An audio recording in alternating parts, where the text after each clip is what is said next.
హృదయము అన్నిటికన్నా మోసకరమైంది, అది ఘోరమైన. అసలు మోసం అంతా ఎక్కడుందట? హృదయంలోనే. వ్యాధి అంటూ ఉందంటే ఎక్కడుందంటే అది హృదయంలోనే. దాన్ని గ్రహించేవారు ఎవరు? దాన్ని బాగు చేసేవాళ్ళు ఎవరు? శాస్త్రవేత్తలు బాగు చేయగలరా పాడైపోయిన మానవ హృదయాన్ని?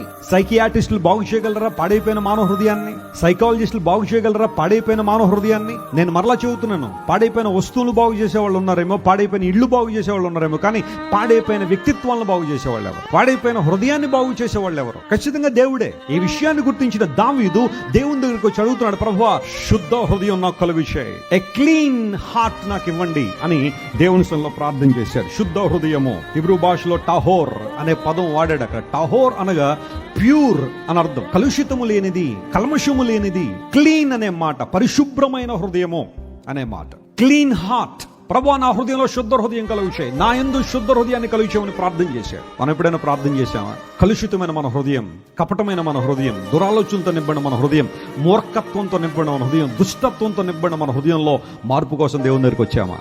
యేసే దగ్గర ఎందుకు రావాలి? యేసుప్రభువు దగ్గరికి వస్తే బిల్డింగ్ కడతామండి, కారు కొంటామండి, ఫారెన్ జర్నీ ఏమైనా చేస్తామండి, లేకపోతే ఇంకా ఏమన్నా అవి ఇవి జరుగుతాయండి. అన్నీ జరుగుతాయి, కాదంటలేదు. కానీ వాటి కోసం అయితే నువ్వు దేవుని దగ్గర రావక్కర్లా. దేవుని దగ్గరికి ఎందుకు రావాలంటే శుద్ధ హృదయం కలుగు చేయమని దేవుణ్ణి అడిగినప్పుడు ఆయన తన రక్తంతో మనల్ని కడిగి మనకేమిస్తాడు? శుద్ధ హృదయాన్ని దయచేయగలవాడు. Download ShareChat.